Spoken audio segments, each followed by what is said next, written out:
सुप्रभात, welcome to Konkan pulse. आजचा आपला सेकंड डे आहे दापोलीला जायचा आणि तुमच्या गावच्या व्हिडिओमध्ये खूप खूप स्वागत आहे। तर आज आपल्याला ते पूर्ण त्यांचे नर्सरी, त्यांचं जे एवढं झाडे लावलेली आहेत ना ती सगळी आपल्याला प्रॅक्टिकल दाखवणार आहेत आणि शिवाय त्याची इन्फॉर्मेशन पण देणार आहेत। स्पाइसचं ट्रेनिंग आहे सध्या चालू 2 दिवसांचं। काल आम्ही अटेंड केलं, छान वाटलं आणि आज सेकंड डे आहे आणि आज ते सर्टिफिकेट पण देणार आहेत। तर चला जाऊया, तुम्हाला पण दाखवते सोबत। बाय।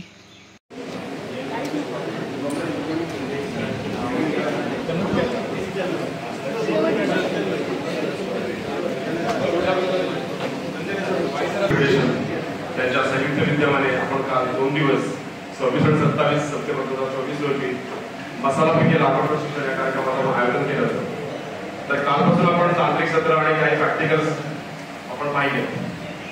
तर काही लागवड तंत्रज्ञान डॉक्टर एस पी थोरात सरांनी तुम्हाला मार्गदर्शन केलं त्या संदर्भामध्ये।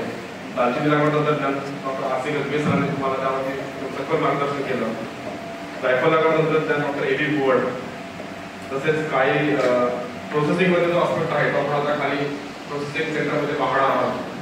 तत्पूर्वी आपला कालचा कार्यक्रम तो उद्घाटनाचा तो काही कारणामुळे आपण तो स्किप केला होता। तर आता आपण शेवटच्या टप्प्यामध्ये आपण आहोत आता आभार प्रदर्शनाचा कार्यक्रम, कारण फील्ड विजिट्स आणि तुमचे मनोबल आपण खाली घेणार आहोत।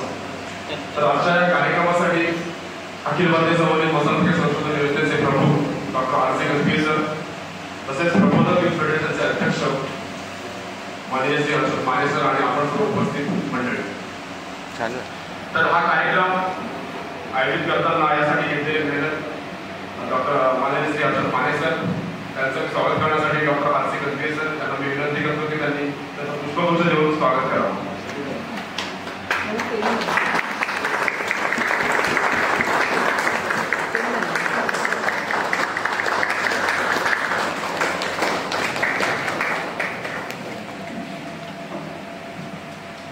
तसेच त्यांनी पुष्पगुच्छ देऊन गजबे सरांचं देखील स्वागत करावं।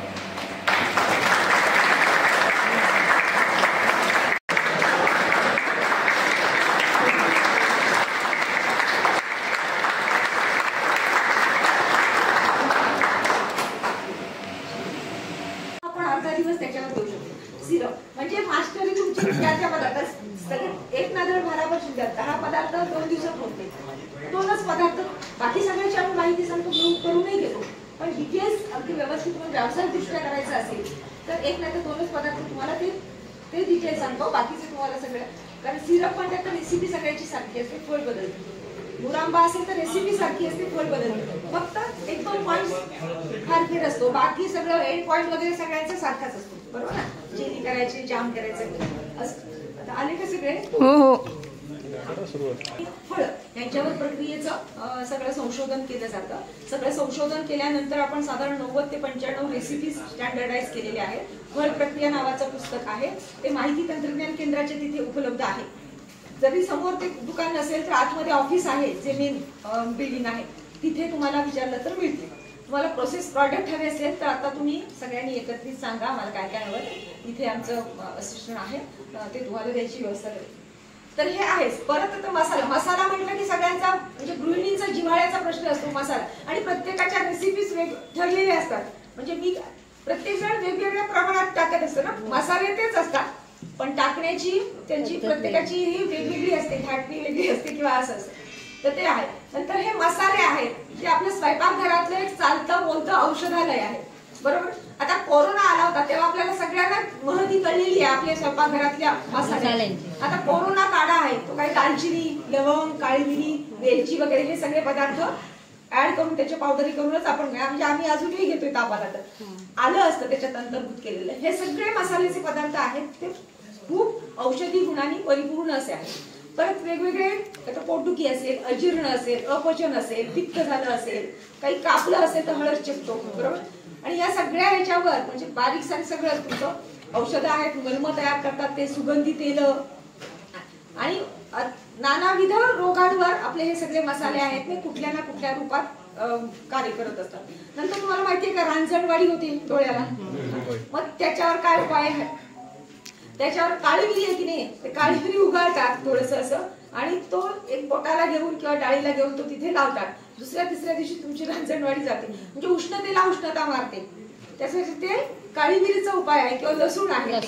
सांगण्याचा उद्देश हा आहे की घरात आपलं सगळं असतं, फक्त आपण जरा ताप आला की लगेच डॉक्टरकडे धावतो. तसं न करता हे सगळे काढे बिडे घेतले तर आपलं घरच्या घरी आपण निदान करू शकतो. मॅडम ते दालचिनीची फळं होती, त्याचा काय उपयोग आहे? जायफळाची फळं तेच सांगते. जायफळ आहे त्याच्या 50% नट आणि जायपत्री असते. 50% पेक्षा जास्त भाग असतो तो त्याचा कव्हर असतो, दिसतं ते पावसातच त्याचा सीझन असतो. आणि जसा पाऊस जोरात पडेल म्हणजे जुलै ऑगस्टच्या नंतर साधारण गणपतीच्या सीझन मध्ये जसा पाऊस पडेल तशी ते फळाचं स्प्लिट होतं, क्रॅक होतं, तडकतं आणि खाली पडतं. ते हार्वेस्टिंग. आपण काढायची नाही फळं, ती आपोआप पडतात. ती फक्त गोळा करायची आणि त्याची जायफळ करायची नट आणि त्याच्यावरचं कव्हर असतं. त्याला आवळ्यासारखी तुरट टेस्ट असते, तुरट आंबट अशी टेस्ट असते. त्याच्यात व्हिटॅमिन सी आणि व्हिटॅमिन ए जास्त असतं. मी एक विचारलं ते एक सांगते. दुसरा विषय तापकेशन वेगळं आहे, हे वेगळं आहे. जायफळाचे साठ मग त्याच्यात पण औषधी गुणधर्म आहे आणि त्याच्यापासून आपण वेगवेगळे प्रॉडक्ट केले, प्रोसेस प्रॉडक्ट. जायफळाचं साल आहे, त्याच्यावर मुरांबा केलेला आहे, लोणचं केलेलं आहे, सिरप केलेलं आहे आणि कॅन्डी केलेली आहे. आता सध्या आपल्याकडे कॅन्डी अवेलेबल आहे कारण प्रमाण खूप कमी असतं आणि ऊन पडायला लागली की ते तयार होत नाही, पडत नाही. मध्ये आता उन्हाचा स्पॅन आल्यामुळे तयार झाली नाही ती, जेवढी पावसात झाली ती. मग हे असे 4-5 पदार्थ आपण त्याच्यापासून करू शकतो. फक्त आता आपल्याकडे जायफळ कॅन्डी हे अवेलेबल पदार्थ आहे. तर कोकम प्रत्येक फळापासून ते 5 ते 6 पदार्थ आपण इथे तयार केले. साधारण 90 ते 95 पदार्थ जी रेसिपीचं पुस्तक जे आहे फळ प्रक्रिया म्हणून जे माहिती तंत्रज्ञान केंद्रात आपल्याला अवेलेबल आहे. तर हे सगळे पदार्थ केले जातात. आपल्या इथे साधारण 22 ते 23 पदार्थ आपण दरवर्षी करतो जे विक्रीसाठी उपलब्ध असतात. आंब्याचे आहेत, आंबा पल्प आहे, आंबा लोणचं आहे, बरोबर. नंतर आता घरोघरी सगळी जण लोणची करतात. इथे स्टँडर्डाइज केलेल्या रेसिपी आहेत, त्या विद्यापीठाची एक स्पेसिफिक रेसिपी आहे. त्याची चव तुम्हाला बाहेरचं असेल तर ते नाही. प्रत्येकाची चव वेगळी असते. केप्रचं वेगळं, कुबलचं वेगळं, आणखी कशाचं वेगळं. कारण ती जी स्टँडर्डाइज रेसिपी केलेली आहे ती त्याच प्रमाणात ते वापरतात, बरोबर ना. 1 किलो करायचा असेल तरी प्रमाण तेच, 100 किलोचा लॉट असेल तरी तोच आणि 1000. म्हणजे तिथे प्रमाणता आहे किंवा चव आहे ती कुठेही बदलत नाही. देशाच्या कानाकोपऱ्यात कुठेही गेलात एक प्रॉडक्ट आहे, जे पार्लेचं बिस्किट घ्या किंवा कुठलीही लोणची घ्या, आता सुहानाचा आले, कुठेही जाऊन कुठे पावभाजीचा मसाला, सुहानाचा पावभाजीचा मसाला छोटं मोठं कसंही पाकिट घेतलं तरी त्याचा स्वाद तोच असेल. म्हणजे ती पद्धत स्टँडर्डाइज केलेली असते. प्रमाणबद्धता महत्वाची आहे.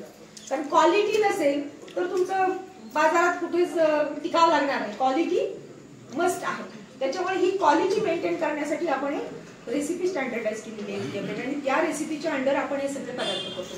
कोकम आहे, जायफळ आहे, तुमचं जांभूळ आहे, जांभळाचे आवळ्याचे पदार्थ, आवळ्याची कॅन्डी होते, सिरप होतं, आवळ्याचा तुम्हाला मावा करता येतो, चुंदा करता येतो, बरेच प्रकार आहेत. आणि तुम्ही करायला लागलात की तुम्हाला सुचतं ह्याच्यापासून अमुक करता येईल का असं. म्हणजे तुम्ही सुद्धा त्यात वेगवेगळ्या रेसिपी डेव्हलप करू शकता. ज्याला आवड असेल ना तो वेगवेगळ्या रेसिपी त्याच्या. आंबा पोळी, आंब्याची साठ म्हणतो, आंब्याची पोळी होती, नंतर हे होतं. नंतर फणस आहे, ते फणसाच्या चिप्सना इतकी मागणी आहे की ते शिल्लकच राहत नाही. हा, तळलेले घरी एकदा तुम्ही खाल्लेत ना की मग तुम्ही ते पाकिट संपल्याशिवाय. म्हणून आंब्याच्या पोळीला ते टिकण्यासाठी काय घालतात? आंबा पोळी. ऍक्च्युली आंबा पोळीला टिकण्यासाठी घालायची गरज नाही कारण ते वाळवून ठेवतो आपण. बस तेवढंच. जे पूर्ण वाळ किती उन्ह लागतात? 4-5 उन्ह किती लागतात म्हणण्यापेक्षा उन्हाची तीव्रता किती आहे. हा तेच, म्हणजे मे महिन्यात उन्ह किती लागतं म्हणण्यापेक्षा ते असं खटकन वाजायला पाहिजे, तुकडा पडायला पाहिजे. ओके, तुकडा पडला पाहिजे. पोळी आहे त्याचा तुकडा पडायला पाहिजे. त्याच्यात 5% शुगर वापरतो. 1 किलो हे असेल तुमचा रस असेल तर 50 ग्रॅम साखर. हा, ह्याची सांगा ना जरा रेसिपी. काय कशाची? रस, आमरस. आंबा पल्प आहे तो. आंब्याचा आधी रस, पूर्ण पिकलेले आंबे घ्यायचे, स्वच्छ धुवून घ्यायचे, सगळं झालं. रस काढायचा.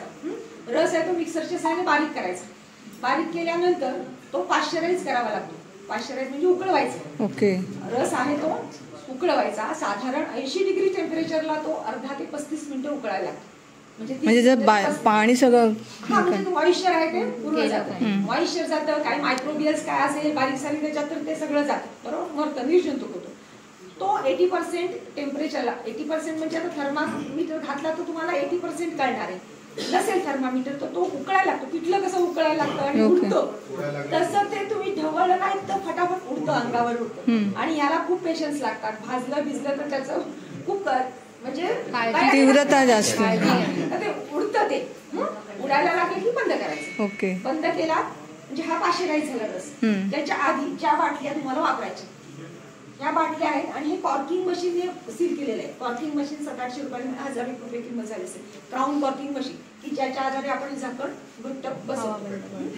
या ज्या बाटल्या आहेत त्या स्वच्छ धुवून घ्यायच्या, गार पाण्याने धुवून घ्यायच्या, उकळत्या पाण्यात उकळवायच्या तासभर, म्हणजे त्या आतून बाहेरून क्लीन होतात. त्या उकळल्यानंतर उलट्या उपड्या घालायच्या, पाणी असेल ती निसरायला. ही सगळी आधीची प्रोसिजर. बाटल्या उठल्या धुणं, रस गरम करत ठेवताना हे काही करायचं नाही. ही सगळी प्रिकॉशन, हे प्री कामं आहेत ना सगळी, त्या प्रोसेसिंगच्या आधीची मेन आधीची ती सगळी करायची. झाकणं व्यवस्थित धुवून घ्यायची, कोरडी करून घ्यायची, ती पण उकळवून घ्यायची, बाटल्या उकळवून घ्यायच्या, त्या कोरड्या करून घ्यायच्या. हे झालं म्हणजे कंटेनर आपलं तयार झालं. आता तुमचा रस आहे तो तुम्ही गरम केलाय, त्याच्यात 5% साखर टाकायची. 1 किलोला 50 ग्रॅम या प्रमाणात हा टाकावी लागते. म्हणजे काय होतं, हापूसचे आंबे घेते थोडे आंबट गोड असतात म्हणून. कुणाला शुगर हवी असेल तर, नसेल तर विदाऊट शुगर केलं म्हणून काही फरक पडत नाही. तो नॅचरल तो तसा गरम करायचा. गरम झाला की गरम असतानाच या बाटल्यामध्ये मेल असतं ना, त्या पुण्याच्या सायने, नरसाळ्याच्या सायने भरायचं. ते इतकं भरायचं की त्याच्या मानेपर्यंत एवढंच भरायचं. आता दिसतंय का तुम्हाला, एवढंच ही व्हॅक्यूम ठेवायची. ते भरून झालं, एक रुंद तोंडाचं पातेलं घ्यायचं मोठं, त्याच्या खाली एक फडकं टाकायचं, म्हणजे फॉल्स बॉटम म्हणतो, जाड फडकं टाकायचं, कारण बाटल्या काचेच्या असतात, फडकायला बाटल्यांच्या झाली पुन्हा ते टाकायचं. त्याच्यावर प्रत्येकी भरलेली बाटली एवढ्या त्याच्यावर उंचीपर्यंत भरलेली बाटली पूर्ण उकळत्या पाण्यात उभ्या करून ठेवायच्या. 3 वेळा उकळायचा एकूण रस हा असा. म्हणजे एकदा उकळला होता, आता सेकंड टाइम. आता परत बाटल्या वेसलमध्ये तुम्ही उभ्या ठेवायच्या, उभ्या करून त्या उभ्या करून जाळ स्विच ठेवायचा. तेव्हा काय होतं, आपण भरताना एअर बबल्स गेलेले असतात, बारीक हवा गेलेली असते. कुठे कुठे पॅकेट राहतात बघा, पाहायला बघितलं की तुम्हाला असे दिसतात एअर बबल्स. सील करायच्या अगोदर हे सील करायच्या अगोदर हे एअर बबल्स आहेत, ते पूर्ण बाहेर येण्यासाठी आपण ते ही एक्झॉस्ट करतो. ओपनली एक्झॉस्ट करायचा बाटली. आणि ते करताना बाटलीचा रस आहे हा इथे भरलेला असतो, तो ओव्हरफ्लो व्हायला लागतो. ओके. उकळतो, त्याला एक्सपान्शन होतं त्याचं आणि वरती येतो आणि रस वाहायला लागतो. तो जसा वरती येतो तो बाहेर पडतात, गॅस बंद नाही, बाटली एक बाहेर काढून ठेवायची. ओके. बाहेर काढायच्या, त्या परत पूर्व होत होतात, परत एवढी पोकळी राहते. त्याच्यानंतर लगेच सील करायचं. झाकण सांगितलं ते झाकण कॉर्किंग मशीनने सील करायचं. सगळ्या बाटल्या सील करून झाले की परत त्या अर्धा तास त्या उकळत्या पाण्यात परत टाकायच्या. जाळ करायचा आणि टाकल्यानंतर अर्धा तास घड्याळाबरोबर ते उकळवायचं पाणी. असं झालं की 3 वेळा तुमचा हा रस गरम झाला. तो अर्धा तास, तो अर्धा तास. हे झाल्यानंतर नॉर्मलला आलं की अर्धा तास उकळल्यानंतर गॅस बंद करा किंवा विस्तव कमी करा आणि थोडं नॉर्मलला आलं की त्या काढा आणि कोरड्या जागेत ठेवा. एकदम गार पाण्यात किंवा गार ह्याच्यात लावून देऊ नका. गार पाणी लागलं की बाटली तडकायचा विषय असतो. कोरड्या जागेत ठेवायचं आणि नॉर्मल गार झाल्या मग तुम्ही कुठेही ठेवा. फ्रीज मध्ये ठेवायची गरज नाही. पण ओपन केल्यावर फ्रीज मध्ये ठेवायला लागेल. ते पण काय दिवसभरात तुम्ही बाहेर ठेवली तरी चालेल. दुसऱ्या तिसऱ्या दिवशी असेल तर तुम्हाला फ्रीज मध्ये ठेवा. तो डब्यात काढा, डबा ह्याच्यात ठेवा. आणि अशी बाटली तुम्ही 2 वर्ष विदाऊट प्रिझर्वेटिव्ह सुद्धा ती राहू शकते. उघडल्यानंतर तिचं आयुष्य संपत आलं. उघडेपर्यंत ती 2 वर्ष राहते. मॅडम आगळ सांगा ना मॅडम. आगळ त्याच्यात प्रिझर्वेटिव्ह म्हणून साखर पण वापरतात. प्रिझर्वेटिव्ह म्हणून साखर वापरतात. आता साखर मुद्दाम आपण अवॉइड करतो खायची. मग त्याच्यात नाही टाकली, घरगुतीसाठी नाही टाकली तरी काही फरक पडतो. मी स्वतः करते. तरी 2 वर्ष राहते का? तरी 2 वर्ष राहते. मी स्वतः केलेला आहे. 2 वर्षांचा रस राहतो. फक्त पॅक करायचे आणि इथे कुठेही पाण्याचा औषध त्याच्यात जाता कामा नाही. ओले हात लावायचे नाहीत. ते सगळं करताना आपण व्यवस्थित काळजी घेतली तर पदार्थ कुठेच फेल जात नाही. कोकम अगळ कोकम साल आपण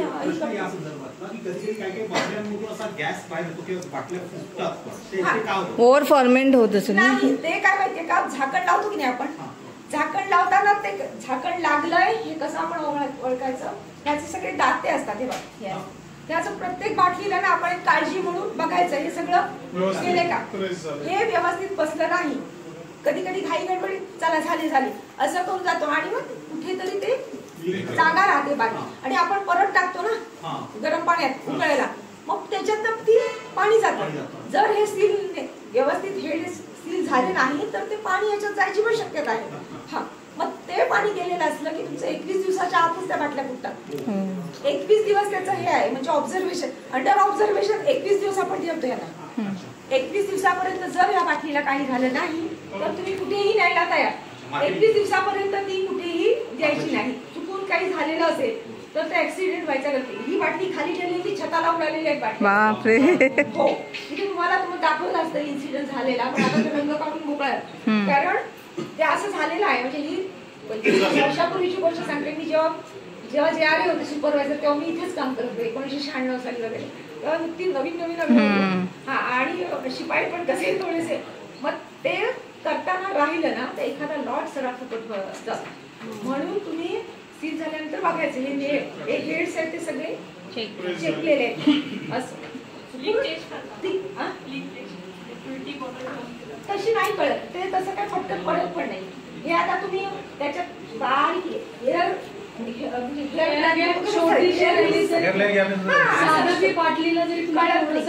कधी काय होतं आता ह्या आपण दुकानातल्या बाटल्या घेतो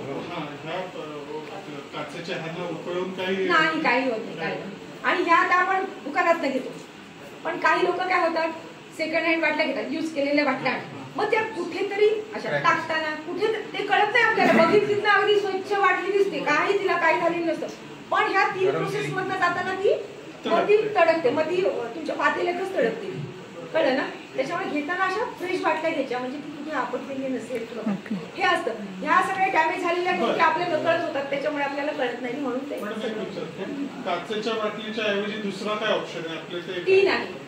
टीन आहे, पत्र्याचा डबा. ते पण असंच सेम उकळवायला लागतं. सेम हे असंच करावं लागतं. आणि तो पत्रा पण मग उकळवताना काही होत नाही आणि गंजत पण नाही. त्यातून त्याचं वेगळं कोटिंग असतं आणि त्याच्यात आपण प्रिझर्वेटिव्ह वापरतच नाही.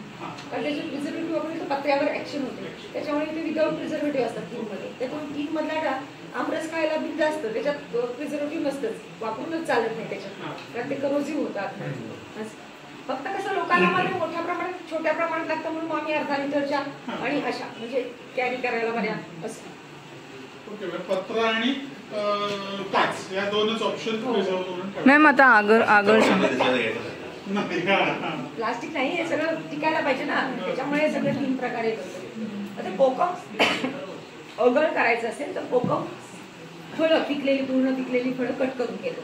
तर 2 पद्धतीने कोकम अगळ तयार करता येईल. कोकम सालीचं नुसत्या, कोकम बियाचं. आता आपण काय करतो, कोकम साली कोकम सिरपला वापरतो, त्याच्यामुळे अगळ करायला कोकम साली वापरण्यापेक्षा कोकमच्या बिया आहेत त्या.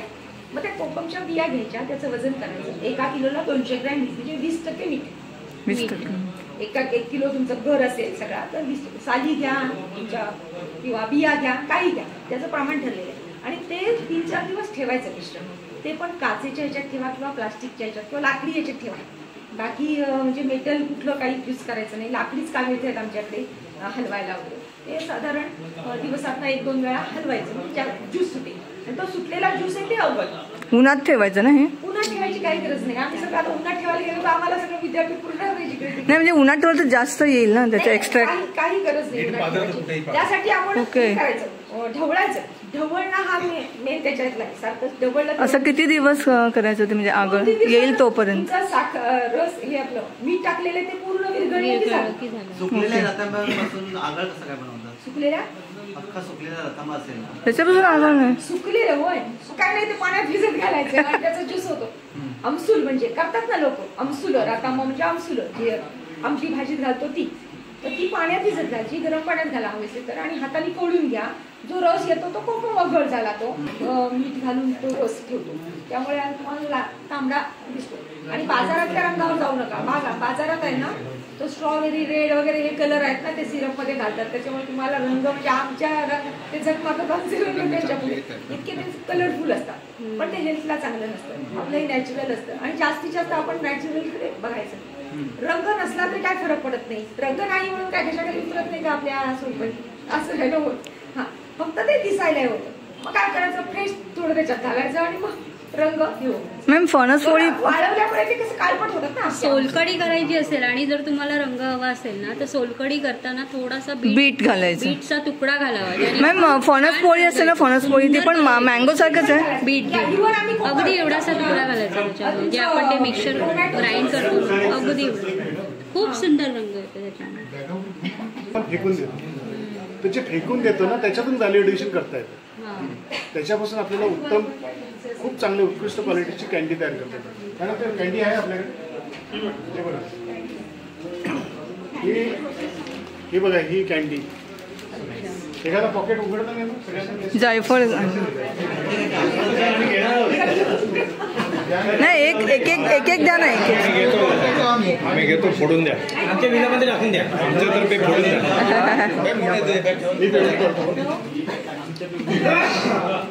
जास्त ठेवत नाही. कुठे गेले तुमचे असिस्टंट? बोला, कैची आहे का? पाटोळे जरा कैची घ्या. निघते नाही. चावीने हे करा सर.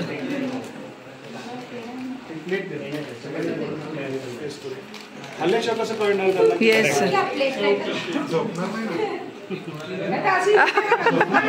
100% गॅरंटी. झोपलेली पण जागी होती. त्याच्यात किती टक्के असतं याच्यामध्ये?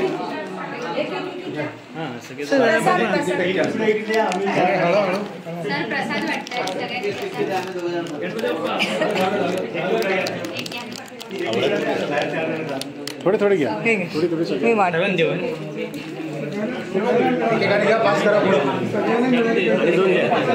आहेत मी माझ्यासाठी.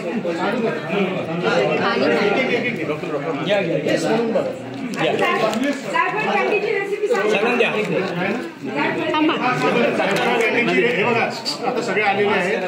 छान आहे, छान आहे. प्रोडक्ट खूप चांगला आहे. जायफळचं वरचं टाकून उत्पन्न असं डबल होत नाही की त्याचं हे सगळ्या मायनर गोष्टी आहेत त्या आपण economically पाहिल्या. टर्फलच आहे. साल मी आता तुम्हाला जायफळ कॅन्डीची रेसिपी हां कॅन्डीची रेसिपी सांगते. कॅन्डीची रेसिपी ते ऐका आणि नंतर आपण जाऊया. 50% कव्हर असतं आणि 50% आतलं असतं. 50% आपलं वेस्टेज जातं. तर ते वेस्टेज न निवडता आपण त्याच्यापासून प्रोसेस प्रॉडक्ट करूया. आता साईड बाय साईड एक एक पदार्थ तुम्हाला मी जायफळाच्या सालीचं सांगते. पहिला समजा कॅन्डी आहे. कॅन्डी करताना सुरुवातीला काय करावं लागतं, वरचं टर्फल आहे ना त्याचं जाड बटाट्याचे साल असते की नाही, तसं याला साल असतं टणक, तर ते काढून घ्यावं लागतं. पिलर आतला पण तो काढावा लागतो. आणि मग तुम्ही त्याच्या उभ्या या कशाही तुमच्या आवडीप्रमाणे स्लायसेस करू शकता. ते स्लायसेस आहेत ते तुम्हाला वाफवून घ्यायचे असतात. वाफवून म्हणजे थोडे सॉफ्ट होतात. वाफवून घ्यायचे मोदकासारखे पाण्यात शिजवून वाफवून घ्यायचे. आणि नंतर एक शुगर सिरप तयार करायचं. शुगर सिरप तयार करताना 40% शुगर सिरप, 40% म्हणजे 40% साखर आणि 60% पाणी. 400 ग्रॅम साखर, 600 ग्रॅम पाणी. म्हणजे ह्याला आपण 40 डिग्री ब्रिक्स शुगर सिरप म्हणतो. ते ब्रिक्स मोजण्याचं रिफ्रॅक्टोमीटर एक साधन आहे. त्याच्यावर तुम्ही तो स्पॉट ठेवला की तुम्हाला आकडे दिसतात. 10, 20, 30, 40. मतलब 40 हा आकडा येतो. जेव्हा 40% साखर असते तेव्हा बरोबर 40 आकडा येतो. असं जसं कॉन्सन्ट्रेशन तुम्ही उकळवाल तसं कॉन्सन्ट्रेशन त्याचं वाढत जातं. 40, 50, 60, 70, 80 बरोबर. मग सुरुवातीला 40% डिग्रीचं आपण सिरप तयार करायचं. 400 ग्रॅम साखर, 600 ग्रॅम पाणी बरोबर. हे सगळं मिक्स करायचं. पाणी साखर विरघळेपर्यंत साखर फक्त गरम करायचं पाणी. म्हणजे तुमचं 40% ब्रिक्स सिरप तयार झाला. आता ते तयार झालंय. तुमचं वाफवलेल्या फोडी तयार आहे. त्या 1 किलो आहेत बरोबर. त्या 1 किलो आहे त्यामुळे हे 1 किलो आपण सिरप तयार करतो. त्या 1 किलो वाफवलेल्या फोडी आपण पहिल्या दिवशी सिरप मध्ये टाकायच्या आणि थोड्या गरम करून झाकून तशाच ठेवायच्या. थोड्या गरम करायच्या. पाक जरा गरम होईपर्यंत परत झाकून ठेवायचं. ओव्हर नाईट म्हणजे एक रात्रभर ते झाकून ठेवायचं. दुसऱ्या दिवशी गाळून चाळणीत गाळून फोडी बाजूला करायच्या आणि तो पाक आहे तो परत उकळवायचा. अच्छा. परत इतका उकळून की त्याचं 55 ते 60 डिग्री ब्रिक्स व्हायला पाहिजे बरोबर. ते उकळत ठेवायचं, दाट करायचं, उकळत ठेवायचं. मध्येच तो ब्रिक्स बघायचा रिफ्रॅक्टोमीटर मध्ये 50 झाले का 60 झाले का. ठीक आहे 60 झाले, बंद करायचं. परत ते गार करायचा. हे तुमचं पाक गार झाला की त्या फोडी त्याच्यात टाकायच्या. अशा त्या फोडी काढून नुसता सिरप गरम करायचा. फोडी ठेवून नव्हे. असं 3 दिवस तुम्ही केलं की तुमचा तो 67 ते 70 डिग्री ब्रिक्स पर्यंत तुमचा तो पाक उकळून उकळून घट्ट होते. आणि तशा 70% डिग्री ब्रिक्स पाकात 2 ते 3 दिवस ठेवायचं ते तसं मुरवत आणि नंतर त्या बाहेर काढायचा. उरलेला पाक आहे त्याचं सरबत वगैरे करून तुम्ही पिऊ शकता. आणि त्या फोडी काढलेल्या आहेत त्या मग मलमलच्या कापडावर किंवा असं ट्रेमध्ये ड्राय, आता पावसात होतो त्यामुळे ड्रायर वापरायला लागतं. आपण ड्रायरमध्ये ठेवतो. त्याचं टेम्परेचर सेट केलेलं असतं, एकदम हाय टेम्परेचरला नाही, 50-55 डिग्री टेम्परेचरला 2-4 दिवस ठेवलं की तुमची ती कॅन्डी आता खाली तशी तयार. हो चालेल ना, फक्त ते टेम्परेचर तुमचं सोलर, आता पाऊस असल्यामुळे टेम्परेचर मेंटेन व्हायला पाहिजे. एकदम कमी ठेवतात ना तर बुरशी यायची शक्यता असते. त्यामुळे 50 डिग्री टेम्परेचरच्या पुढे, साधारण 45च्या पुढे लागतं. नसलेले काही पदार्थ आहे का? काय डायबिटीज आता सगळे डायबिटीज. गुळ वापरू शकता तुम्ही. साखरेला सबस्टिट्यूट आपल्याकडे फक्त गुळ एवढेच. आता हे पदार्थ कारण की साखरेच्या व्यतिरिक्त पण काही पदार्थ आहेत, लोणची फिरची आहेत साखरेचे. पण जायफळ आहेत त्याच्यातली साखर किंवा गुळ, याच्याशिवाय काही टाकू. जायफळ म्हणजे गुंगी येते जास्त वापरतो. मग हे जे आपण सरबत वगैरे म्हणतोय त्याने काय गुंगी बिंगी ते कधी टाइम काय म्हणजे घ्यायचं ते? वाफवतो त्याच्यात थोडंसं जातं. गुंगी म्हणजे असं काय एवढं पाकिट खात नाही ना आपण. कॅन्डी दिली एक पाकिट सरबत डायल्यूट करून देतो. सरबतात 1 ते 5 पट पाणी टाकून देतो आपण. असं काही सायट्रिक ऍसिड टाकतो थोडंसं आंबटपणासाठी. टाकलं याच्यामध्ये? आंबटपणासाठी थोडंसं. याला प्रिझर्वेटिव्ह काय टाकतो का आपण? नाही, ह्याच्यात तुम्ही सायट्रिक ऍसिड टाकलंय या कॅन्डी? टाकलं असेल, जर गोड झालं असेल ना तर टाकलं असेल सायट्रिक ऍसिड. पण टाकायची गरज नाही. हो, आंब्यासारखी वाटली अशी. तुरट आणि आंबट असते, तसंच खाल्लं सारखं आंबट लागते तुम्हाला. अच्छा मॅम, मला ते आगळचं पाहिजे होतं एक बॉटल. तिथे सांगा, एकत्रित सांगा म्हणजे तो. ओके. सिरप सांगितलं मुरंबा. तिथे काय करायचं, इथे पण जेवढं तुमची साली आहे त्याच्या दुप्पट तुम्हाला साखर द्यावी लागते, बरोबर. आणि तो आमचं पाणी सुटेल त्या आमच्या पाण्यातच तेही घालायचं, वेगळं पाणी घालून त्याच्यात प्रिझर्व करायचं नाही. वाफवून घ्यायचं, थोडी वाफवून घ्यायची म्हणजे पाणी असतं त्याच्यात, आणि साखरेत घोळवायच्यात. आपोआप साखर पाणी सोडते आणि त्या शुगर सिरप मध्येच ते गरम करून तो मुरंबा तयार होतो. ओके, बरोबर, मुरंबा होतो. नंतर चटणी करायची असेल तर ते वाफवलेले जे पोळी त्याचे लगदा करायचे. जशी आंबट गोड तिखट अशी चटणी. कारण स्पायसेस असतात, आता सांगितलं तसं. दालचिनी आहे, नंतर काळी मिरी आहे, लवंग आहे, तुमचं आलं आहे, कांदा, लसूण, या सगळे थोडे आहेत प्रमाण आहे. ते थोडी मसाल्याची पावडर करायची, पुरचुंडी पातायची आणि हा लगदा तयार करायचा. त्याच्यात साखर पण टाकायची, तेवढ्याच प्रमाणात साखर, मीठ टाकायचे आणि ही पुरचुंडी केलेली आहे ती उकळत्या लगदा आहे त्याच्यात उकळत ठेवायची की त्याचा फक्त अर्क येतो. आणि त्याचा मात्र एंड पॉईंट आपल्याला बघावा लागतो. म्हणजे ते पाण्यात टाकलं ना ते तो असं जरा गोळीबद्ध व्हायला पाहिजे. म्हणजे जाम सारखा तो ब्रेड वगैरे लावून. अच्छा अच्छा. ट्रेनिंग प्रोग्राम कधी असतो? तेवढ्या जागा तर पाऊस येईल थोडी.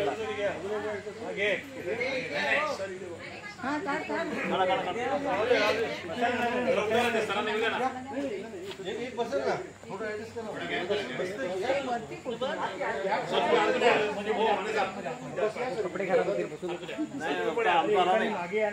बसलेल्या लोकांचं नाही त्याच्यामध्ये तुमच्या तुमच्यासाठी नाही, रेकॉर्ड आहे. रेकॉर्ड दोन्ही वेगवेगळ्या पद्धतीचे जायफळ असतो, कोणत्या प्रकारची कलमं ते उत्कृष्ट पद्धतीने बांधू शकतात आणि त्यांनी बांधलेली कलमं 100% असतात. त्यामुळे तुम्हाला काल मी बोलत होतो त्यांचा आमचा एक प्रयोग तिथे सुरू आहे की जायफळाचं तुम्हाला एक सपोर्ट ग्राफिंग आम्ही दाखवलं. ॲक्च्युली हे त्यांना आज प्रॅक्टिकल होतं आणि आजच त्यांना तिकडे आमचं हे जे यासाठी स्पायसेस सेंटर आहे हे सगळे याचं प्लांटेशन जे प्रयोग आहेत वेगवेगळे हे वाकवलेलं आसण ब्लॉकमध्ये आहे मोठ्या प्रमाणात. तर त्याच्यामुळं इथून काय आसनला आपण जाऊ शकत नाही. इथे आता तुम्ही एकाच ठिकाणी विद्यापीठ परिसरात सगळं आहे आमच्याकडे म्हणून आम्ही दाखवतोय. तर ते प्रयोगाचं काम सगळं तिथे बघतात, त्याचं मेंटेन. पुन्हा नर्सरी आपली तिथे मोठ्या प्रमाणात आहे. जायफळ आपण 10,000 ब्लॅक पेपर मोठ्या प्रमाणात करतो. सगळ्या प्रकारचे मसाले इथं पण आपण करतो, तिथे पण करतो. आणि त्याचं महसूल मिळवण्यासाठी अत्यंत महत्त्वाचा सहभाग आहे. काळी मिरी वर चढणारे असते ना त्याला आपल्याला काळी मिरी लागते, त्यामुळे त्याला ते डिस्टर्ब नाही करत आपण. ते खालचे रनर वाटतात आणि झाडावरनं पुन्हा रनर खाली सुटतात, ते रनर काढायचे असतात. आणि हे जे काढायचे म्हणजे लागणारे काळी मिरीचे वेळ कटिंग नाही करायचे असतात, कारण ते मग त्याचा ईड कमी होईल. मी आता अजून एक सांगतो. तुम्ही बघा, मी हे कशासाठी तुम्हाला दाखवतो, फार महत्त्वाचं यासाठी आहे की तुमची वेल एकदम 8-10 मीटरपर्यंत वरती जाते, ती जाऊ द्यायची नाही. एकदा 2 ते 3 मीटरपर्यंत तुम्ही ठेवायची आहे. आणि वरचे जेवढे शूट्स आहेत ऑर्थोट्रॉपिक शूट्स आहेत. हे ऑर्थोट्रॉपिक शूट्स तुम्ही या पद्धतीने काढू शकता आणि काढलेले फेकून द्यायचे नाही. तर याचं प्लांटिंग मटेरियल करून पुन्हा तुम्ही प्लांटिंग करायचं आपल्याकडे, पुन्हा विकत आणायची गरज नाही. लक्षात आलं की नाही? जे प्लांटिंग मटेरियल तुम्ही फेकून देणार आहात मग त्याचाच उपयोग करून आपण प्लांटिंग मटेरियल कसं डेव्हलप करू शकतो आणि त्याचं प्रोडक्शन कसं करू शकतो आपल्या स्तरावर. नर्सरीत पण विकत घ्यायची गरज नाही आणि तुम्ही घरच्या घरी हे करू शकता, तुमच्या बागेत तुम्ही करू शकता आणि नवीन प्लांटेशन करू शकता. आपण आता हे बघून राहिलं की लांबच्या लांब आपण काय केली की वाया जाणारी नको आहेत आपल्याला ते काढून टाकलेली आहे. तर वरच्या फांद्यांना फ्रुटिंग होत नाही, साईडच्या ब्रँचेसला फ्रुटिंग होतं. ओके. आता जर आपल्याला लावायचे असतील ना बागेत, तर आपल्याकडे समजा झाडं असतील आणि हे समजा असे साधारण रनर असतील, तर पावसाच्या सुरुवातीला इथे आपण वेल आहे, आता याला मुळं आहे, इथे साधारण कट मारायचं, एक 2-3 नोडचे कट करायचे आणि 2 नोड जमिनीत हे करायचं, म्हणजे जमिनीमध्ये लावायचे आणि इथून जो वेल तो झाडावर चढवायचा. ओके. एक नोड वरती ठेवायचा, 2 जमिनीत द्यायचे. हां, हे कारण हे वर 2 ठेवला तरी चालतात, हो हो 2 नोट ठेवला तरी चालतात, पण 2 नोट जमिनीमध्ये गेले पाहिजे, म्हणजे डायरेक्ट आपल्याला ते त्यात आपण किती खड्डा खणायचा पण तो जमिनीत? Okay okay. समजा आपल्याला ही डायरेक्ट वापरायची असेल, आता ज्या वेळी तुम्ही नारळाच्या सुपारीच्या बागेतून काढल्या तर आपल्याला नको आहेत ना, तिथं ऑलरेडी एक्स्ट्रा आहे, पण जिथं गॅप पडलेली आहे अशा वेळी आपण ते 2 लेवल असे घेऊन तिथून कट करून आपण डायरेक्ट ही लावू शकतो. ही मटेरियल तयार मुळं आलेलं, मग डायरेक्ट तिथे तिथे घेऊ. पण समजा एखाद्या मुळे नसेल, कमी असतील, त्याच्या वेळी आपण कॉटन मीडियामध्ये हे करून आपण नवीन प्लांटिंग मटेरियल डेव्हलप करू. हे सर्व पानं काढून टाकायचं. आपण जेव्हा उन्हाळ्यात हे करतो ना, हे सर्व पानं तिकडे कट मारायचं. पानाचं काय नाही, आता लावू शकतो ना? आत्ता लावू शकतो तुम्ही, आता लावण्याला हे नाही, पण जर पाऊस समजा गेला, कमी झाला, तर तुम्हाला लगेच पाणी द्यायला त्यांना लागणार. नाही पण आता त्याचं हार्वेस्टिंग नाही होत ना. आता झाडात तेच म्हणून आता कसं खालची रनर असतात ना, आपण एक जानेवारी-फेब्रुवारीला काढलेले असतात. शेतकरी काय करतात, जेव्हा आता झाडावर काळी मिरी आहे तेव्हा त्याला काही डिस्टर्ब करत नाही, ते काढत नाही.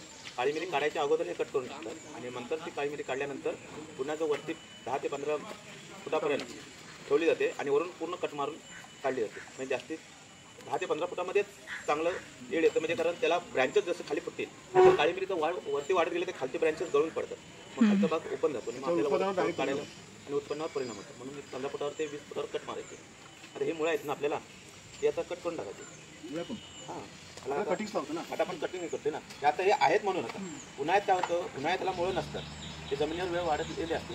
जमिनीत लावताना आपण मुळा काढायचे. हां, जमिनीत जमिनीत लावताना नाही काढायचं, ते आता लावायचे, ते मुळासकट लावायचे. आता कसं पाऊस तयार करतोय म्हणून त्याला काय मुळं नसणार आहे. पाऊस आता कमी झाला ना की त्याला जे रनर सुटतात ना त्याला मुळं नसतात. नाही नाही, आपल्या 2 पद्धतीने सांगायचं. आपला मेन उद्देश असा होता की बाबा ज्या वेली 10 फुटाच्या वर चढलेल्या आहेत त्या नको आहे आपल्याला, कारण त्या वरती गेल्या तर त्या वरती तुमच्या काय 15-20 मीटरपर्यंत जातील. आपल्याला काय करायचं त्याच्यावर? समजा ते वरचं गेलं तर डायरेक्ट काढणं जाऊ द्या, त्याची खालची जेवढी वाढ होईल ती होणार नाही, ब्रँचिंग होणार नाही, त्याला तुम्हाला फ्रुटिंग कमी मिळेल, त्याचे पानं फांद्या गळून पडतील. त्यापेक्षा आपल्याला एक लिमिटपर्यंत ग्रोथ करायची आणि त्या वरच्या फांद्या आहेत त्या आपण फेकून देतो. आपण तर त्या फेकून देतो, त्याचा वापर आपण नवीन कटिंग तयार करतो. असं झालं. बघा मी सिकेटरने कट केले, जर स्वतः जवळ निरीक्षण केलं तरी कट करताना चिमटले. कसं आहे बघू काय झालं, काय इथं कट करताना हे तिरकं कट करताना क्रॉस केलेलंच आहे, पण हे इथं असं हे झाले बघा, फाटले बघा. हा, ते तसं होता कामा नये म्हणून याला धारदार चाकून असं तिरका कट मारायचं. तर ते जर्मिनेशन होतं. असं जर आपण कट मारलं सिकेटर तर ते हे जाऊ होते ना. आणि हा वरचा कट आहे तो आपण असं प्लेन द्यायचा, कारण नाहीतर काय होतं, दोन्ही प्लेन मारले कळणार लावायची कशी, म्हणून खालचं लावण्याचा प्रॉब्लेम होतो, मरून जाणार ते.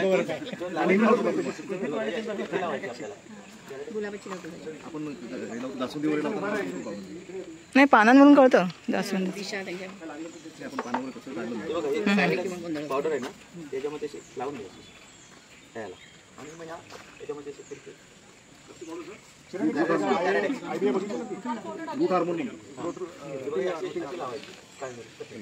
लावता काढतानाच ते असं काढायला लागतं की बरोबर त्या पद्धतीत. आता हे 3 नोडचे काढले, 3 नोड काढल्यानंतर फायदा काय होतो, समजा हा नोड प्रत्येक मेला तर हा इथून 1 नोडचे पण चालतं, पण ते आपल्याकडे कमी जातं. पण 2 नोड 3 नोड एकदम चांगलं जातं. 1 नोड गेला तरी चालतं, पण ते हमखास जातं आपल्याला, त्याच्यात सक्सेस चांगला मिळतो. पण ते 3 नोडचे काढले ना तिथं चांगलं होतं. आता हे काढताना तर पण बघा, हे तिरकं चाकून मारतोय आणि ह्यानं सिकेटरने मारतो. पण आता काय माहिती आहे, ज्याला प्रॅक्टिस आहे तो काय करतो, चाकूनच तो हे करतो, त्याला यायचं मारू शकतो.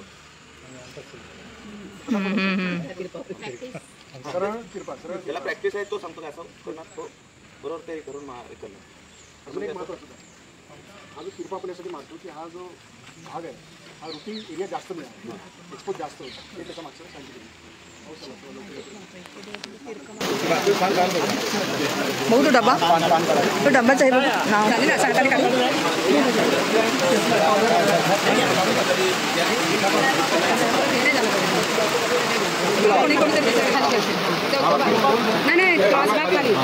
नाही बरोबर आहे तिरपा खाली आणि ते नावं पण येणार सगळ्यांची, कोणी कोणी लावलंय ते. झाड लावतो वेल, त्याला जे येणारे फांदी असते तीच कटिंग करून लावायची. तिला काय बाकी काय करायचं नाही. हे जे आहे ना आपल्याकडे जर झाडं असतील त्याच्याच वर आपण जाणारे जे कटिंग आहेत ते कटिंग काढून लावली तर बुश पेपर होते. पण याचा एक आहे, आता हे बुश पेपर लावले आपण बरोबर आहे, याला 2 लोंगर आले आणि आपलं लक्ष नाही तर ही जमिनीला टेकली तर हे बघा हे रूट आले, बघा हे रूट वाढणार आणि वेल होणार. मग तुम्ही म्हणणार अरे आम्हाला बुश पेपर सांगितले होते आमचे वेल झाली, हा मोठा प्रॉब्लेम असतो. आणि मग ते लोक येतात तुम्ही बुश पेपर दिला तर आमचे वेल झाली, भांडत राहतात, कापायचं कारण का त्यांचं लक्ष नसतं. म्हणून हे सपोर्ट लावलेलं त्याला कारण नाही. आता कोणतीच आहे म्हणून ते जमिनीला टच होत नाही. पण जेव्हा आपण जमिनीत लावतो बुश पेपर एक 2 झाडांचं मधलं अंतर 1-1.5 मीटर हां आणि 2 ओळीतलं अंतर 2 मीटर किंवा 1.5 मीटर सुद्धा चालतो. पण 2 झाडांचं अंतर 1 मीटर चालतं. 2 झाडांचा एक इथं लावला तर इथे 1 मीटर लावलात ना तर त्याचा स्पेस तेवढाच होतो, काही जास्ती होत नाही. त्यामुळे त्याला 1/1.5चा चांगला पेस मिळतो, म्हणजे तुम्हाला फिरायला वगैरे मिळतो, पाणी वगैरे काही करायला, त्यामुळे तो प्रॉब्लेम नाही. पण कुंडीत लावलं तर ते असं सपोर्ट द्यावंच लागते. बघा याला लोड आला आहे ना त्यामुळे हे सपोर्ट दिलेलं आहे ना. किती रोपं लावायचे हां एकच लावायचं हां, त्याला कसं हे होतं कसं झालं ब्रांचेस झाले तेच सांगतात ते कटिंग करावंच. दुसऱ्या 2 लावले वेल होऊ द्यायचं नाही. 2 हे झाले ना ते कसं होतं एक मरतो हे म्हणून ते 2 ते नेमके दोन्ही पण जगलेत, चांगले झाले. किती लावायचे एका कुंडीत? एका कुंडीत 1 लावायचं. मग हे एवढं स्पीड झालं. आणि आता हे म्हटलं तर ह्याच्यापेक्षाही होतं आणि ह्याच्यापेक्षा काढल्यानंतर कटिंग करायचं नाही करायचं नाही. हे काय होतं हे जे काळी मिरीला आता तुम्हाला हे लोंगर दिसत ना इथे हे बघा, हे प्रत्येक जेव्हा फुटवा येतो इथून तेव्हा त्याला लोंगर येतो, जेव्हा नवीन फुटवा हां तेव्हा त्याला लोंगर येणार. म्हणून हे बघा हे बघा काळी मिरीला प्रत्येक ह्याला तुम्हाला पंधीला हे मिळेल.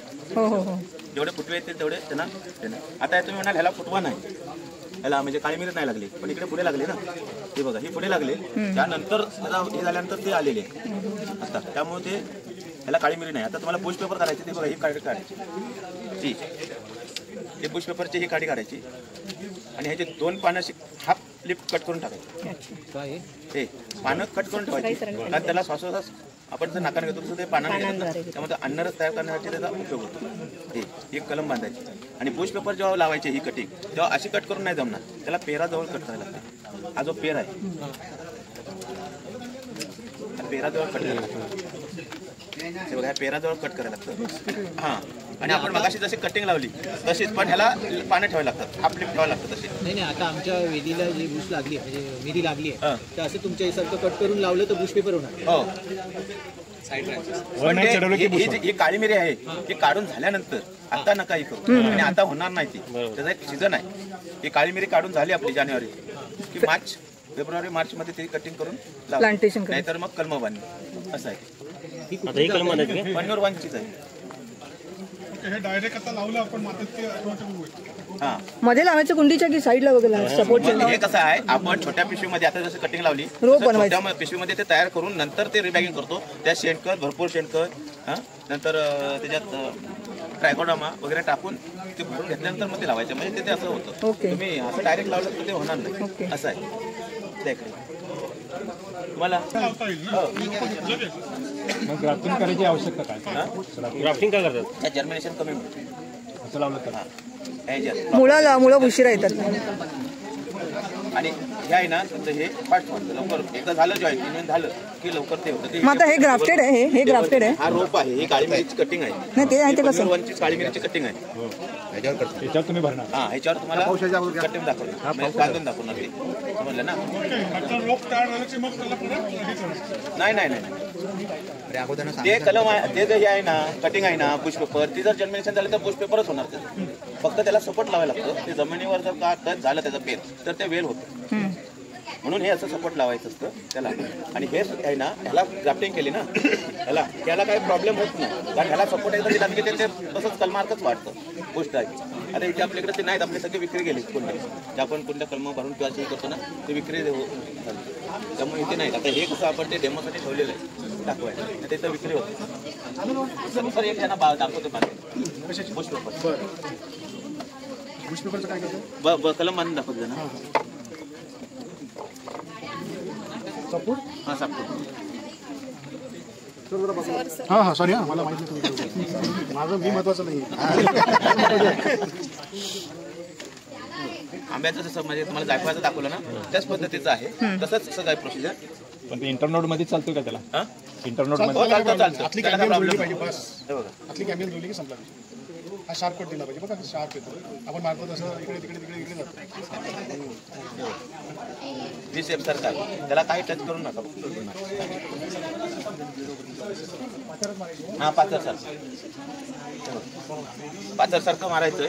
आणि तसंच आपण जसं एक बाजूला हे करतो, आता कसं हा झाड आहे ते छोटा आहे त्यामध्ये एक बाजू घ्यायची करून एक बाजू जोडून घ्यायची. हो, खाली हात नाही लावायचा. मोठं असेल, कलमकाडी मोठी असेल, हात लावू नका. कलमकाडी मोठी असेल किंवा तुमचं पुढच्याचं एक काप करायचं असेल तर एक बाजू चांगली जोडून घ्यायची. एक बाजू जोडली तरी पण काय प्रॉब्लेम, दुसरी बाजू आपण जोडतो. कशी पकडायची, खालून पट्टी बांधायची. खालून पट्टी बांधताना जरा प्रेस करून घ्यायची, एक दोनदा फिरवायची खाली. ह्याच्यात नाही, ह्याच्यात काय करत नाही, फक्त मोठी नाही. कलम बुश पेपरचं कलम आहे. रोटेट कटिंग लावली तर ह्याच्यासाठी ट्रेनिंग पाहिजे. माझा प्रश्न असा आहे शेतकरी म्हणून कचरे बोलता की आपण याचं समजा रोटेट कटिंग लावली तर काय बुश पेपरची ना, बुश पेपर हो दोन्ही पद्धतीने हो दोन्ही ते सांगितलं ते ना दोन्ही. अशीच्या आता जे रोपं तयार केली त्या पद्धतीने आणि या पद्धतीने आणि रूट असेल नाही ना समजा आता बघा जमिनीवर ते टच करू दे. सर याच्यावर माझा असा प्रश्न आहे की मग याला फळं जास्त येतील का याला फळं जास्त? बुश म्हणजे बुश सारखं वाटतं. याला पुन्हा कटिंग करत राहावं लागतं. तुमचं असं नाही म्हणणं बुश हा वाढत नाही, भरपूर याला शूट्स येतात, ते कापत राहावं लागतात सारखे. समजलं की नाही? वाढ आपल्याला 1-1.5 मीटरच्या आतच ठेवावं लागतं. सर आता हे याचं एकदाच पूर्ण सांगू द्या मला. आणि तेव्हा हे लोंबकाळे मिळणार. आता हे तुम्हाला याच्यात लावले येतात. समजा पिशवीत जेव्हा तुम्ही जमिनीवर लावतात तर तिकडे पसरतात. चारी बाजूने असं कठाडा तयार करून बरोबर मधात आपण त्याला हे ठेवलं पाहिजे. ठीक आहे. आता कुंड्यामध्ये बघा, घरच्या घरी आपण कुंड्यामध्ये करू शकतो आहे की नाही? काय असं लागतं कुंड्या करून 500 रुपयाला विकू शकतो तुम्ही. कोणी घेणार 400-500 म्हटलं हे कुंडी दिसतो 500 रुपयाला. सर हे कटिंग म्हणाल तर ते हार्वेस्टिंगच्या किती अगोदर करायचं? हार्वेस्टिंग झाल्यानंतर कटिंग म्हणलं सारखं करायचं तुम्ही? ते रोटेट कटिंग जे येतात ते कटिंग करायची असेल ना तुम्हाला तर हे हार्वेस्टिंग झाल्यावरच कटिंग करायची. समजा वाटतं आपल्या हे सगळं तुमचे हे काढून झालेत, अजूनही तयार नाही. त्याच्यातले 1-2 फळं जेव्हा लाल वगैरे होते झाले ते काढून घ्यायचं आणि त्यातलं मग कटिंग देऊन द्यायचं नाही. जर असं तरी असं केलं की ते एक ते एका जाईल टच व्हायला पाहिजे ना. हे बरोबर आहे गाड्या लावण्यापेक्षा. म्हणजे गाडी लावली तरी असं चौकोनी करून लावलं पाहिजे. हे आहे बुश पेपर.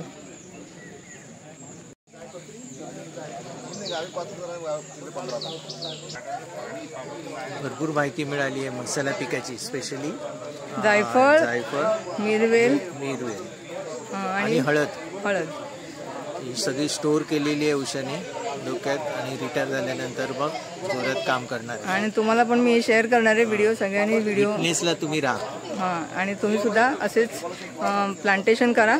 म्हणजे घरापुरतं तरी तुम्हाला नक्कीच पीक घेता येईल. तर हा व्हिडिओ जास्तीत शेअर करा आणि व्हिडिओ लाईक करा, शेअर करा, सबस्क्राईब करा. आणि थँक्स फॉर वॉचिंग. भेटूया पुढच्या ब्लॉगमध्ये. बाय. 4 महिन्यांनी दुसरी कटिंग मिळेल. पहिली कटिंग केल्यानंतर 4 महिन्यांनी दुसरी कटिंग मिळेल. म्हणजे 9 महिन्यात आपल्याला किती कटिंग मिळाल्या? 2. बरोबर आहे. अशी समजा टोटल काढली तर 60-70 सहजपणे मिळतात. ठीक आहे. ही आमची कंट्रोल आहे, म्हणजे सगळ्यात कमी मिळालेली संख्या. म्हणजे आमचं ट्रीटमेंट म्हणजे आम्ही हे याच्यासोबत कम्पेअर केलं की जनरल बाबा असा रेजबेट तयार करायचा, घरी वापर तयार करायचा, एका सीट त्यात वर्मी कंपोस्ट आणि माती मिक्स करायची आणि वाईन्स लावायच्या. ह्या पुन्हा कट करायच्या, पण मेन वाईन तोडायची नाही. आपण कट करत आलो तर थोडी वाईन ठेवायची, अर्धा 1 फूट, म्हणजे पुन्हा त्याला थोडी वाईन फुटत. समजलं तुम्हाला? ही झाली रेजबेट गादी वापरायची पद्धत. दुसरी माऊंट दिसतं पुढे, असा डोम केलेला आहे. बरोबर. त्याला या पद्धतीने साईडला आपण काय लावलेलं आहे? रोटेट कटिंग लावलेलं आहे. बरोबर. म्हणजे आपण याची रोटेट कटिंग जे आहे छाट कलम लावलेली आहे तशाची काळी मिरीची. आणि त्याला आपण हे 45 डिग्रीमध्ये पाहिजे बरोबर. आणि वरती ओव्हरहेड स्प्रिंकलर लावलेलं आहे. त्याला मी पाणी माणूस येत नाही इथं द्यायला, डायरेक्ट सगळं बंद असतं, आतमध्ये पाणी सुरू झालं. ठीक आहे. हा सगळं बंद असतं, पॅक असतं पूर्ण. आणि आतमध्ये आम्ही ओव्हर हे स्प्रिंकलर लावतो. फक्त विडिंग वगैरे वीड वगैरे आले ते आम्ही वेळोवेळी काढत असतो. स्प्रिंकल किती अर्धा एक तास बस झालं दिवसाला काय रोज असं मॉइस्ट पाहिजे फक्त जमीन. तो बेड वाळता कामा नाही, समजलं की नाही. आणि या सगळ्या आणि हे काय असं आहे, हा एसोसिएटी लावला की पूर्ण हा एरिया कव्हर करतो. म्हणजे इथं पण पाणी मिळतं, इथं पण पाणी मिळतं, नजाची रुटीन होऊन आलं त्याला पण पाणी मिळतं. आणि प्रत्येक नोडवर कट करायची आणि रोटेट कटिंग डायरेक्ट पिशवीत लावायची. असा MSCचा दुसरा प्रयोग आहे मला मी दिलेला मुलांना, आणि खूप सक्सेस चांगलं मिळालं. प्रत्येक नोड आपण काय करायचं, माती दाबून ठेवायचं, म्हणजे तो रूट्स बाहेर पडता कामा नये. याच्यातही एक असं करून वर्मी कंपोस्ट आणि माती म्हणजे गांडूळ कसं वाढेल तसं पिशवी पुढे लावायचं, पिशव्याच्या लावून ठेवायच्या सरळ पूर्ण. म्हणजे आपल्याला ती मुळं जमिनीतून काढायची गरज नाही. डायरेक्ट पिशवी आणि तोडायचं असलं इथून तोडायचं, इथून तोडायचं. हे झालं रोप तयार तुमचं. Yes, good. नाही शॉक नाही बसत, त्याला रुटीन झालेलं आहे. सिंगल पान आहे फोटोसिंथेसिससाठी, दॅट इज सफिशियंट आहे की नाही. अगोदरच आम्ही त्याचा अभ्यास केला. पुढच्या वर्षी आम्ही रिकमेंडेशन देऊ. पहिली आमची जी मेथड होती ती होती, याच्यापेक्षा ती चांगली मिळाली ना. म्हणजे जसं आपण संशोधन करतो. अजून एक सर ह्याला पेटंट मिळालं असेल ना ह्या पद्धतीला. सर आमचा 3रा वर्ष आहे, नवीनच पद्धत आहे की भारतामध्ये केरळ आणि आपण कुठे पाहिजे नाही तर तुम्ही इकडे देत राहिला आणि मागच्याला बिचारा याला खायला भरपूर मिळते पण तिकडे काहीच नाही. तर ती वेली वाढणार कशा, युरिया वगैरे किंवा पोटॅशियम नायट्रेट वगैरे आहे ते थोडं ड्रेंचिंग करायचं गांडूळ खत त्याच्यामध्ये. न्यूट्रिएंट ड्रेंचिंग झाले पाहिजे. म्हणजे कसं होईल, त्याला कंटिन्युअस सप्लाय असला ना तर झपाट्याने वाढतं. हे म्हणून याला रॅपिड मल्टिप्लिकेशन म्हटलं. एक की बाबा रे मॉडिफाईड सर्पंटाईन म्हणजे असंच रेस बेड तयार केला आणि त्याच्यावर अशा वाईन्स लावल्या आम्ही, पण त्याच्यामध्ये पॉटिंग मिक्सचर रिच केला थोडंसं त्याच्यापेक्षा रेसबेडपेक्षा. आणि काय परिणाम होतो तो बघितला. पण ती पद्धतपेक्षा हीच मला बेस्ट वाटली, कारण की माहिती आहे का याच्यात डायरेक्ट पिशवीत आपण लावतो. त्यामुळे पिशवी आपल्याला डायरेक्ट पुन्हा पिशव्या भरा, त्याच्यात पुन्हा वाईन लावा. वाईन लावताना पुन्हा ते मुळं डॅमेज होऊ शकतात, एकदम डेलिकेट असतात. तर हे काही करायची गरज नाही, डायरेक्ट आपल्याला मिळतं. आणि पुन्हा अजून एक ट्रेंच केला. ट्रेंच मेथडमध्ये काय की साधारणतः 1 बाय 50 सेंटीमीटर म्हणजे 1 मीटर रुंद 50 सेंटीमीटर खोल असा 3 मीटरचा बेड तयार केली पूर्ण त्याच्यात. आणि हा चर मारले असे, म्हणजे चर मारून त्याच्यामध्ये ती लागवड केली ही वाईन्स. आणि वरून पॉलिथिन टाकून दिली, डार्क पॉलिथिन ब्लॅक कलरचं, हे शेडमध्येच. आणि काय केलं की जेव्हा पाणी द्यायचं आहे तो ओपन करायचं दिवसातून एकदा, पुन्हा बंद करून द्यायचं. एक लेटेस्ट मेथड आली केरळने कुठेतरी, असा रेफरन्स मिळाला वाचता मला. एकाने प्रयोग करून बघितला तर म्हटलं हा प्रयोग आपणही करून बघा. आपण एकाच वेळा ट्राय करतो ना, तर आपल्याला होऊ शकते आपल्या क्लायमेटमध्ये पण चांगलं आलं. पण त्याच्यात एवढे मला नाही मिळालं सक्सेस. फुटवे येणार, ते फुटवे येणार लावायचे, म्हणजे त्याचं आतमध्ये आपण ह्युमिडिटी मेंटेन करतो ना पुन्हा, तर त्यामुळे जास्त येऊ शकतात म्हणून आम्ही प्रयत्न केला. पण त्याच्यात एवढे नाही मिळाले. ठीक आहे, शेड पुढे झाला.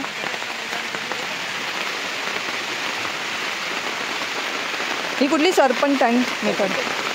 सर्पंटाईन 2.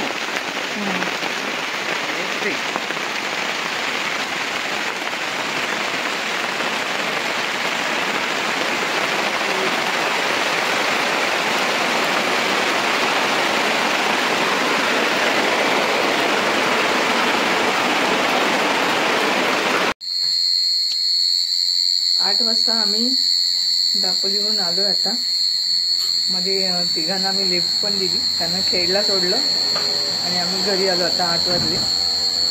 खूप लोक आले होती ना, 101 लोक होती त्या ट्रेनिंगला. आता जेवण करायचं नाही आज, कारण आम्हाला आज शेजारी आमंत्रण आले. शेजारी खूपच चांगले आहेत. त्यांना एक आयडिया आली की आता आम्ही एवढ्या उशिरा आलो 8 वाजता आणि जेवण कसं करणार ना. त्याने ऑलरेडी आम्हाला फोन करून आधीच सांगितलं की जेवण करू नका, जेवायला इकडे या आमच्याकडे म्हणून. चला शेजारी चाललंय जेवायला.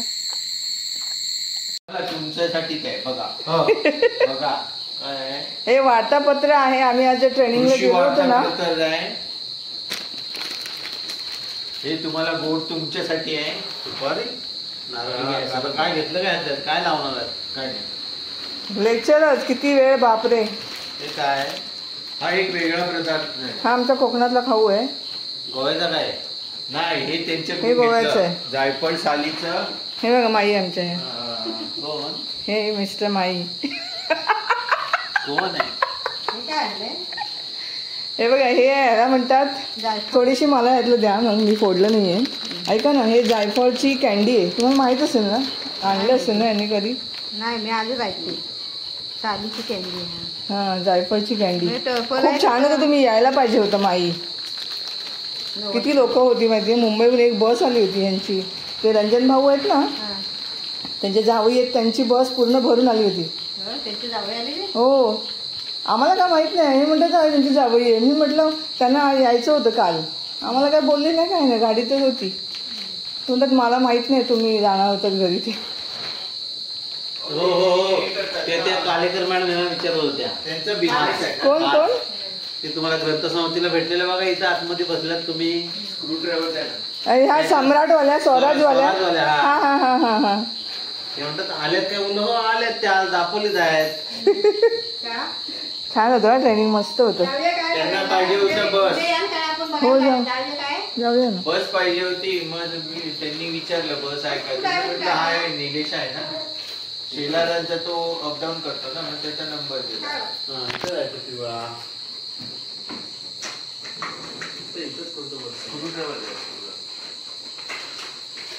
मोठा हिरवा कानावर नाही ना.